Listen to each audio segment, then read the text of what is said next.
A jepet zekat për bijuterit dhe si llogaritet zekati i tyre? Po, edhe për bijuterit jepet zekat, sepse përfshihet në argumentet e përgjithshme, të cilat obligojnë dhënien e zekatit të florirë dhe të sermës, dhe përveç kësaj ka dhe argumente specifike, ka hadithe të specifike në të cilat profeti sallallahu alaihi wasallam ka theksuar dhënien e zekatit për bijuterit. Dhe flasim për bijuterinë e arit si fillim. Në qoftë se plotson kuotën, që është 85 gram, pra ka bijuteri ari që plotson kuotën 85 gram flori ose më tepër se kaq,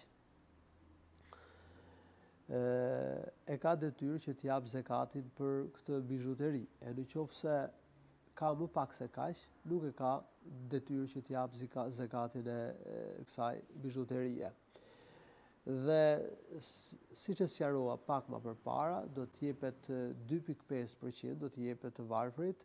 Kuptohet që është edhe kushti tjetër që ta ketë pasur në pronësi, në gjendje për një vit, të ketë kaluar në pronësi të femrës për një vit. Do t'jap, sikurse e përmendëm, do t'jap 2.5%, por për të dhënë zekatin duhet të llogaritet vlera e bijuterisë në euro, në lek ose në një valutë tjetër. Për shembull, nëse bijuteritë e arit që ka femra arrin vlerën e 10.000 eurove, atëherë pra do të shikoj sa e ka vlerën si bijuteri. Nëse e ka vlerën si bijuteri 10.000 euro, atëherë do t'jap 2.5% e kësaj, që i bie 250 euro gjithsej, do t'jap të varfrit.